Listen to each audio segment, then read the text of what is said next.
Welcome, everyone, to the Sports Writers Podcast. There they are, the Salem News Sports Writers, Bill Stacy, Matt Williams, and Nick Giannino, the sports editor of the Gloucester Times. And gentlemen, I guess, Matt, I'm going to start with you. You wrote the feature column this week on the goal, or what they call the not goal, for St. John's Prep to win the state title.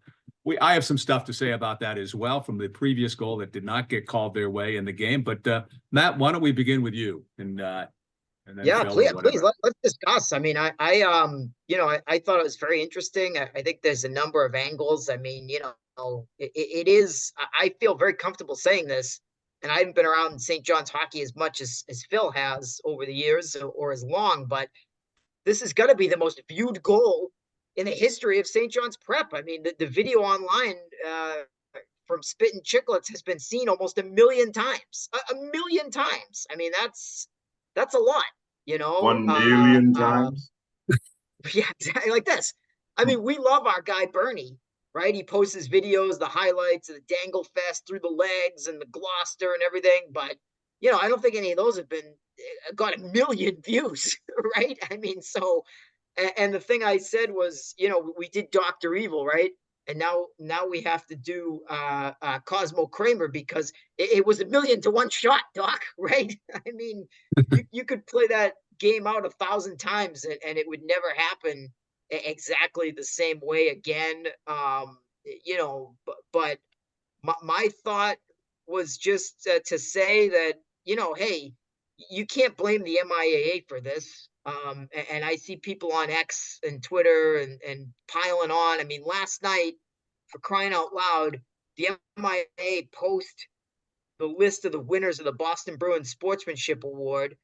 And, you got a bunch of trolls replying to that post crying about this Winchester thing. And I just think that's wrong. And I understand that's some social media, right? Take it with a grain of salt. Who cares? But, my feeling was, number one, there's nothing the MIA can do about this. Okay. The MIA has to go with what's called on the ice. I'm unstable. I don't know Yeah, if go you guys ahead. can hear me. Yeah, we hear you. Yeah. I'm sorry. You can't overrule the officials on the ice. You can't do it. This isn't professional wrestling where, the authority figure can call down and make the referee change his mind. You can't do it. So if you want to criticize anybody, you have to criticize the refs, which I think is fair as long as it's respectful and impersonal. But these people piling on the MIAA and listen, I get it. Regular viewers of the podcast will know that I'll go after the MIA all the time when they deserve it. But, because of their history, there's this tendency anytime anything happens to just, pile on the MIAA. And in this case, I just felt like that was a little much. The referees did the absolute best that they could. There's no replay in high school sports. I don't think there should be. And so I think people don't want to hear it, but this is just one of those things. It's just one of those bad calls. I mentioned the phantom tag of Jose Offerman in 1999, but you can think of a million of them in high school sports. There was an issue with a shot clock at St. John's Prep, 12 years ago, a shot that may or may not have been after the clock. Um, you know, uh, uh, Peabody girls soccer, the year they were defending the state title, had a goal that was clearly in the net on a video that didn't count because the ref didn't see 73 and the state semifinal in baseball. There was a Catholic Memorial home run that went through the fence and not over the fence that should have been a ground rule. I mean, this is sports, right? This is life. And I just think it's really interesting and it's really cool that not cool, but fascinating that it happened, right? But there comes a point where you just have to kind of accept things as they go. I mean, it just is part of life and part of sports that nobody's going to get everything 100% right 100% of the time. Phil, I'll respond, but why don't you pick it up from there? Yeah, I mean, what Willie hits all the major points on the head there, I feel like. I mean, we should say my heart goes out to the Winchester kids. I mean, it's a terrible the way to lose. They played fantastic. They were a huge underdog. I thought they played a great game. They did everything they had to do to stay in the game. They had a 2-1 lead in the third period. Resilient throughout. The goalie, Aiden Emmerich, was fantastic. We had him for 41 saves. I saw other places 47 and whatnot. Needless to say, he was great. So it's terrible to have a dream season end the way it did. However, if you're playing devil's advocate here and you're watching online videos after the fact, and that was the goal light, the green light was on and whatnot, you can also see the goal, and I'm going to call it a goal because it crossed over the goal line.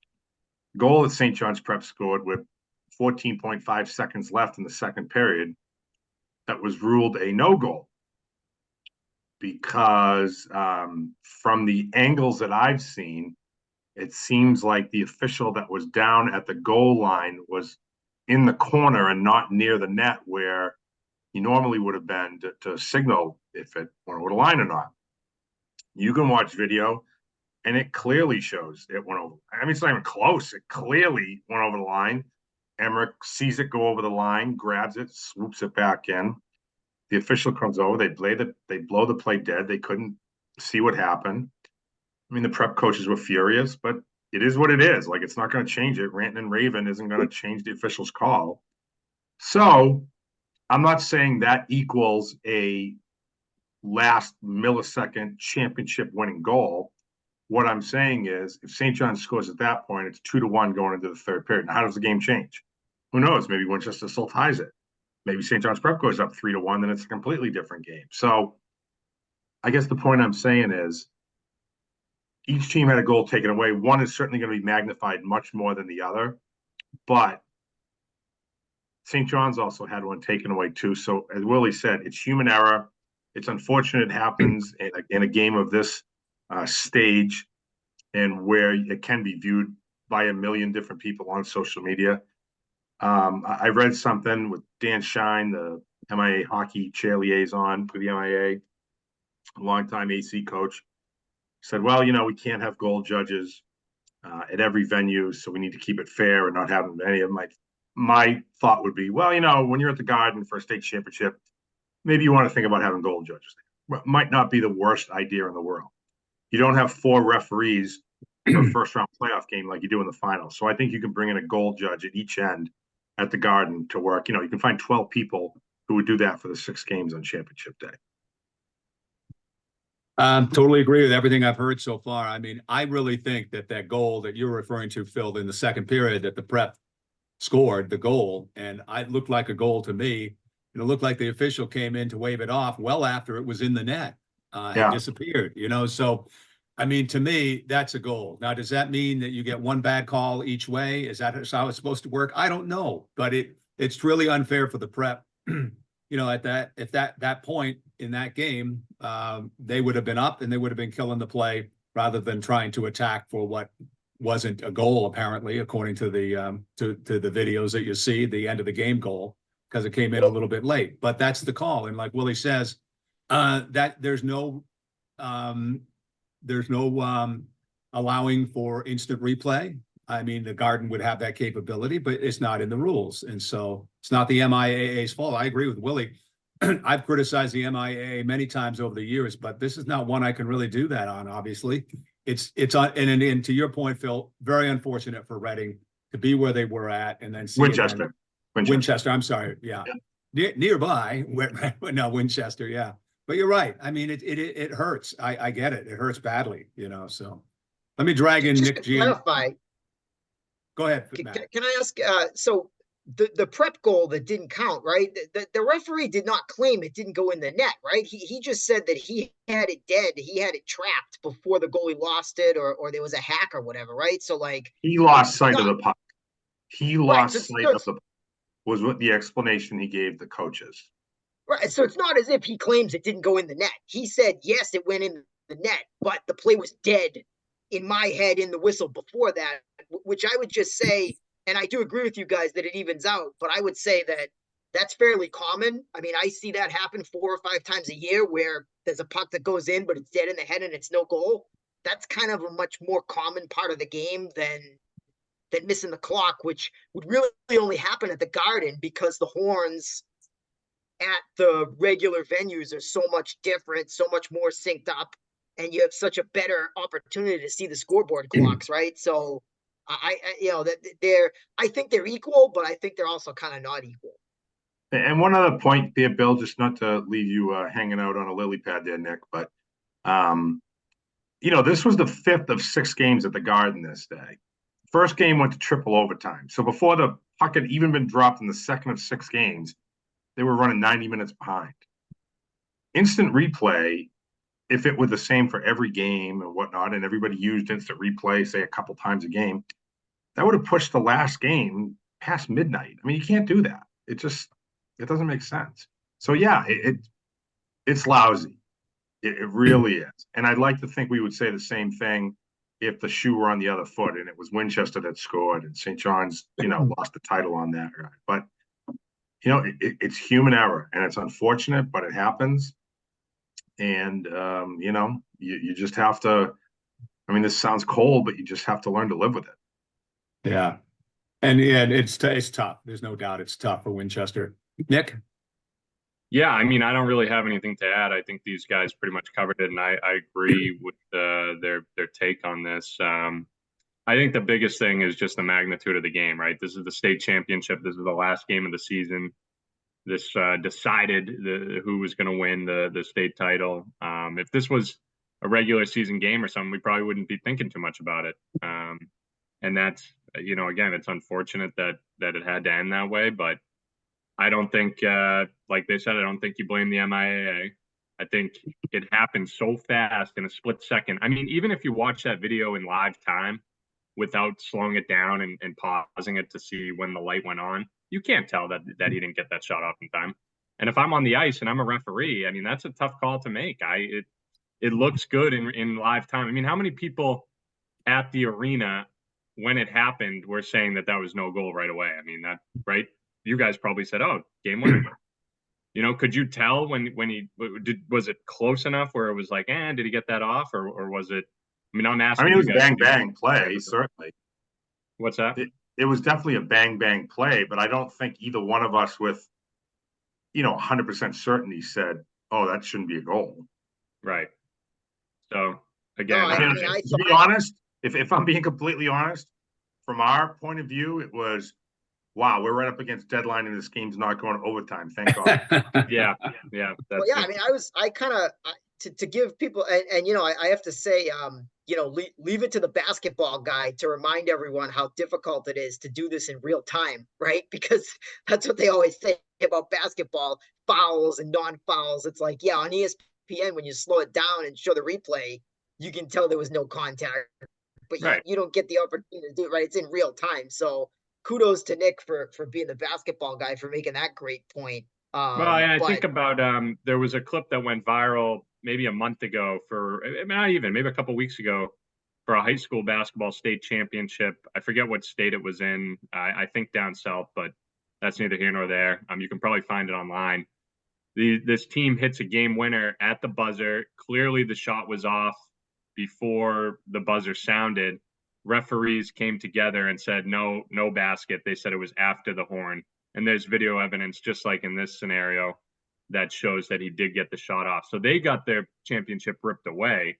This is on the other side of the situation. But, I mean, it happens. The referees couldn't go to replay either. So they said, in that situation for the basketball, they said they did the same thing. They can confer with each other and came to the conclusion that the shot was late. And in this situation, they said the shot was in time. So, I mean, it happens and it's unfortunate, like these guys said, but I don't think there's no one to blame. You don't want to blame St. John's Prep. You don't want to blame the MIAA. What are they going to do?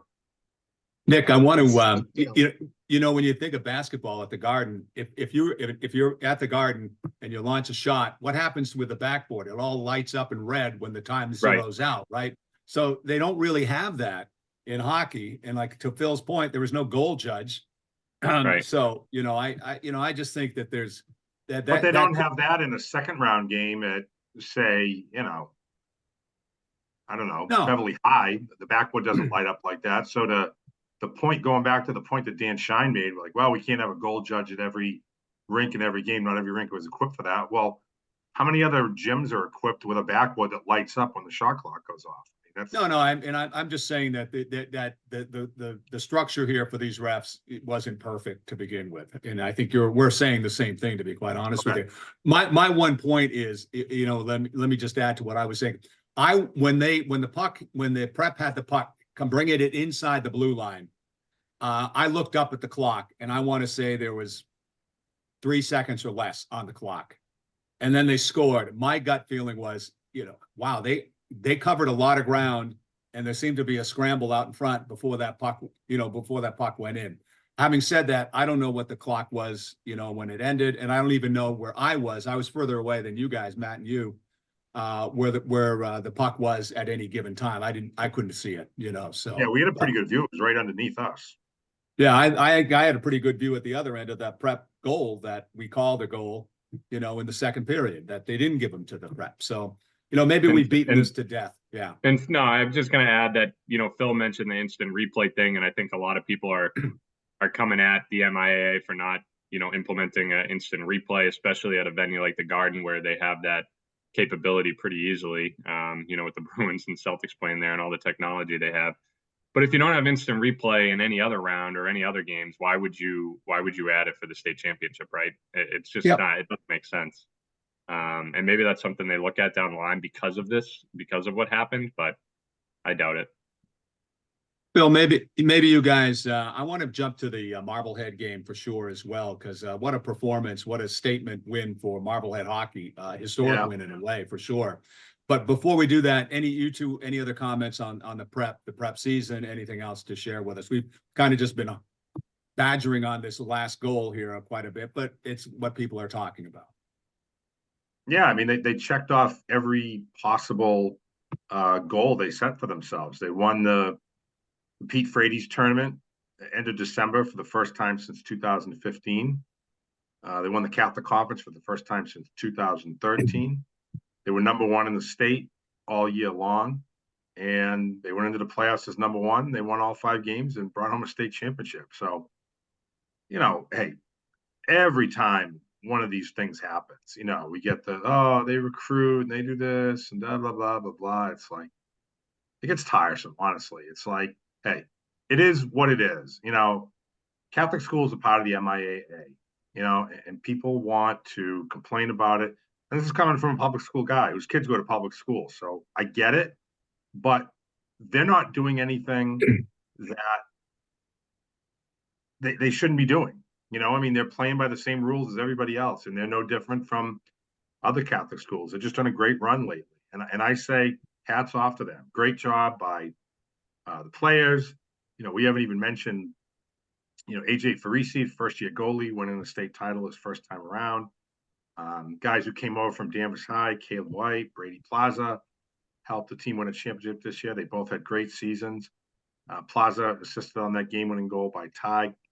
The all-senior captain line of Johnny Ty, Jake Vanna, Christian Rosa, brilliant season. Rosa was the Catholic Conference MVP.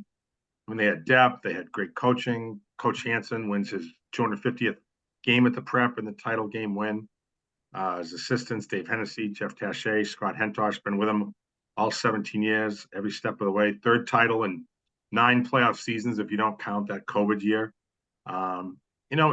This is the halcyon days of St. John's Prep hockey, and people should appreciate it for what it is.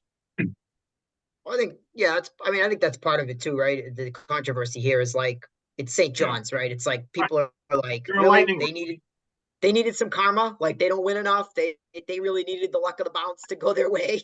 Like, they're not the Cleveland Browns here. So I think that's part of this too. But I will say my favorite thing about this prep team, and I think it really benefited them on Sunday, was that they're a skilled team that does not play like a skilled team. They got some bangers, guys like Jack Doherty, Cam Umla, Deuce Morton, and on and on. And Winchester played a really snarly game, to their credit. It looked like a college hockey game. They were scrumming up after every whistle, fighting, being very physical, and a lot of skilled teams will turtle when that happens. And St. John's certainly did not turtle. They were right there and wanted to play that physical brand of hockey. And so I think that really benefited them. And, Winchester had to play that way, I think, to remain in the game. I think it did actually hurt them because they took a penalty 40 seconds after they took that 2-1 lead, which was a questionable penalty that probably in a college hockey game is not a penalty, but Johnny Ty puts the puck on the net and ties the game, and the Prep doesn't have time to panic, right? And so if Winchester doesn't take that penalty and the Prep doesn't get the game tied, and then they're trailing for 3 minutes, 4 minutes, 5 minutes, now it's a different scenario, right? And that kind of gets lost in the way the game ended. But that power play goal that Ty scored was arguably just as big, right? So, anyway, I just think that's the one thing that I think Coach Hansen doesn't get enough credit for is that he's got a very skilled team. But I mean, and this is going back to, the first Super 8 winner in 2015. They don't play like a skilled team. They play like a structured team. They play like a physical team. And I think that's a big part of why they're able to win at this level. Obviously they have the talent, but they don't play like a hot dog talent team. And I think that benefits them in a tournament. And to Winchester's credit, a lot of folks did not think the game would be tied right coming to the end in the final seconds of the game because they thought Prep would win by 2-3 goals or whatever. That's what people thought. To their credit, that didn't happen. Marblehead hockey. So let's go quickly here. What a game. Probably one of the best teams that I ever saw on the ice that didn't win a state title that one night would be that Nauset team that Marblehead played. That was an incredible team, incredible pressure. And not only did they not win that state title game, Nauset, the number 1 seed, but Marblehead shut them out 1-0 for the title win. I'll have you guys react. I've replayed this in my head a couple of times since that game Sunday, and I honestly think any other way that game transpired and Nauset wins. I think the only way Marblehead was going to win that game was a 1-0 game or a scoreless game like that. I think they had to lock them down. Leo Burge in goal, Sean Dolan, Hudson Sedke, Ben Wales, the defense did that. They got that timely goal from Avon Radovsky on a fantastic play by Kyle Hart, kind of attacking the net, seeing that the shot wasn't there, swooping around, throwing a great pass to the backdoor side to a cut Radovsky for that goal. I think I wrote this, 9 out of 10 times they played, Nauset's winning. I mean, they were a better team. And I feel confident saying it. Marblehead's a state champs, but Nauset's a better team. But, and I'm not trying to equate one to the other, but Russia was a better team than Team USA in 1980. And, what do we call a miracle? I mean, so it's that whole cliche, one day, one game, blah, blah, blah. That's what it was for Marblehead.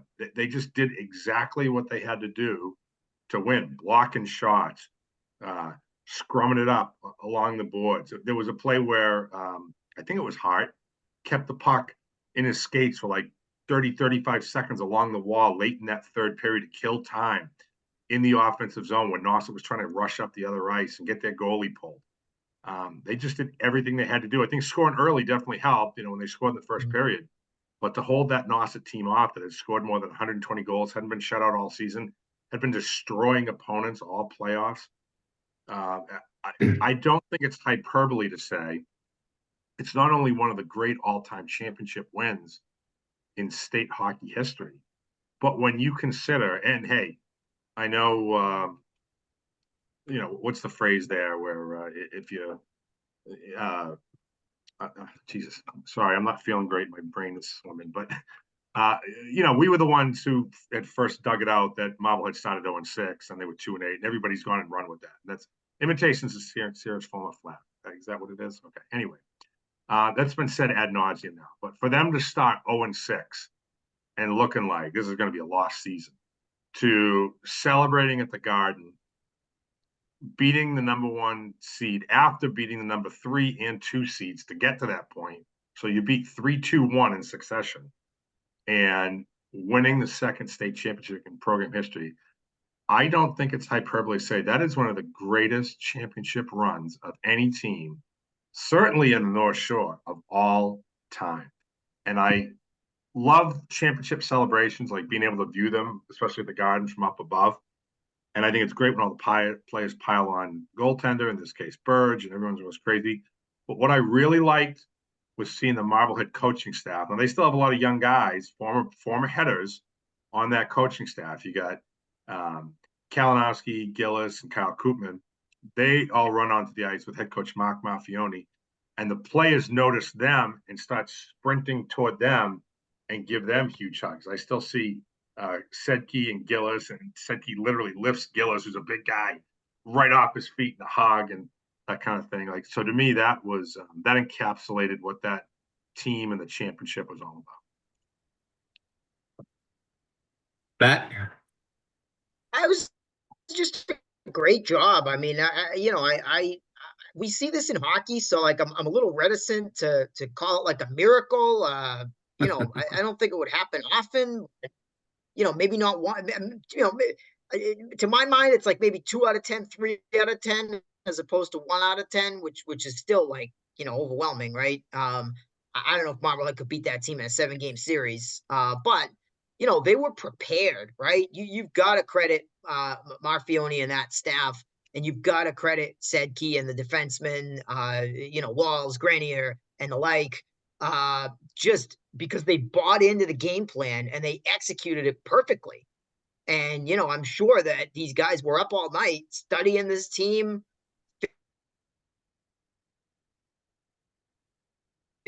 figuring out where they were going to be. It was just a perfect example of scouting and game planning and just hockey, playing a championship game with a plan and with a purpose, not just, kind of throwing the pucks out and doing what we always do and seeing what happens. And that was just really impressive. Their ability to break the game down into small segments, win small segments, adjust their plan and really put some pressure on Nauset, which, was fast, but Marblehead had some fast guys too. I mean, the Brodovsky line, the Hart line, was able to keep up with the Nauset Poulin line.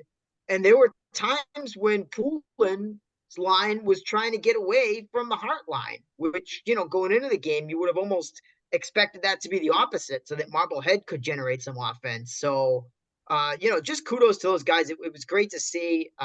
It's just, for me, anytime you see that game planning and belief and stick-to-itiveness matters, more than pure talent, that's just my favorite way to play the game of hockey. I think it's great. I talked to the writer for the Cape Cod Times during the game, and he was saying how Nauset plays so fast. And you could see that right from the beginning, but you could especially see it 5 minutes into the game. And he quoted a coach, another Cape coach, saying that they make you play faster. They make you play faster, but can you play fast? You know what I mean? So to you, what you guys are saying, you're kind of playing into that is that, yes, they were able to play that fast-paced hockey. And like you said, I think their coaching staff, the Marblehead coaching staff, knew what to expect. They were well prepared for Nauset.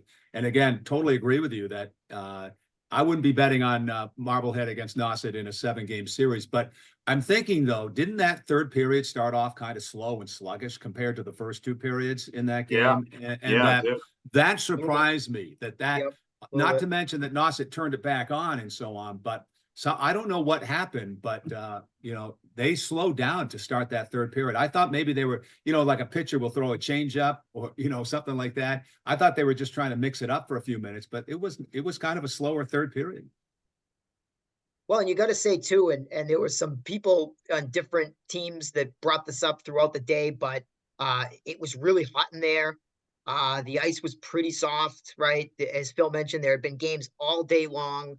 We've had a warm winter, it wasn't cold outside, and it certainly wasn't cold in the building. You hear about this every May and June when the Bruins are in the playoffs. Oh, the ice is lousy. The ice is lousy. Well, soft ice and unfrozen pucks lead to bad bounces, lead to difficulty making skill plays, dangles, dekes, crisp passes, things like that. So those conditions certainly did benefit the teams that wanted to play the way that Marblehead and Winchester wanted to play. Let me That's just another jump. thing too, and we don't have to dive too much into it, but don't you guys think that they should probably split up the days and have 2 days of state hockey championships at the Garden, if at all possible? I mean, they do 2 days at the Songus for basketball. You say no? I mean, I disagree. We had the final game started after 9:30 at night on a Sunday night, and not to mention the ice taking the beating all day, and like Willie said, warming up. I mean, if they can I get get that, it, and you make valid points, Nino, but I think part of what makes the hockey special, if that's the right word, is that it is all in one day. You know, you can go there as a fan and watch 6 games if you choose to. Now, I realize not many people do that, but people do. They all get to play the Garden, which the basketball folks are still scrambling to get back to. You know, that's say what you want, you know, geographics or whatever. Not that other venues aren't great, but like the Garden is the be all end all. If you're a high school kid and you play basketball or hockey, that's where you want to play. Hockey has had the opportunity to do that for a long time now. And it's because they can play it all in one day. So, yeah, there are small concessions you have to make. Sometimes there are going to be delays because the game's going late or the ice might get a little soft or whatever. But it's a small price to pay, for the uniqueness of getting to play in the Garden. I just think it would be too much I'm money. aware, you know, obviously it's not feasible to have 2 days at the Garden. I mean, they have enough events there that they're not going to be able to carve out 2 days for hockey. So I don't know. Do you do the lower divisions at a different venue and the higher divisions at the Garden? It's a whole different discussion. But I don't know. I just see some downsides to having 6 games in one day, 5 games, whatever it is. Well, I'll close it out here. I know our time's running low here, but I want to give you guys credit for what we discussed No, I think Nick's last. right, but again, there's no way you. No, go ahead, Matt. Maybe you froze. Not at the Garden, but I didn't think it was that warm in there. I mean, myself. I mean, you know, but you know what? Let me just close it out. St. Mary's. You talk about calling it. You guys were talking about Bella Freitas last week on the show, the freshman sensation for St. Mary's. Yeah. And what happened was St. Mary's has a 1-goal lead with very little time left in the third period, and they're about to wrap up their D1 girls state title. When they look at an open net down at the other end of the ice, they try to shoot for that open net. However, the puck goes wide. It's an icing call. The puck goes back into the St. Mary's zone for a faceoff. Bang, Notre Dame scores to tie it up with 7 seconds left in regulation. But St. Mary's, with the 3 overtimes, comes on to win. And Bella Freitas, you know, drew 4 penalties in that overtime that was instrumental in St. Mary's being able to, and all legit penalties, being able to win that game. So she was the show for sure for St. Mary's. What a great game, and thank goodness for them. After it would have been a heartbreaking loss to lose that game, no matter when it would have happened in overtime, having see the end of regulation play out like it did. But they won it in the 3rd overtime. So, and I know that you know, we mentioned earlier, people spend a lot of time gnashing their teeth over, you know, St. John's Prep, they win this, they win that, blah, blah, blah, blah, blah. Well, you know, with that state championship for St. Mary's, I want to say that Jeff Newhall, the athletic director, tweeted out that it's now 17 straight years that St. Mary's has won a state championship, which is remarkable. 23 titles, I think it was, over 8 sports if you count girls hockey, girls basketball, softball, football, golf, boys basketball, baseball, and there must be another one I'm missing out here. Boys basketball, right? Boys basketball yeah, title in yeah, 2002. Yeah, I think so. Yeah. So, you know, hey, kudos to the Spartans. I mean, that's phenomenal. And hey, it's a much smaller school. They get great athletes all the time. They have excellent coaches, and this is just the latest feather in their cap. So, congratulations to them. Well, on that note, we'll stop. But gentlemen, great job, and we'll talk again soon.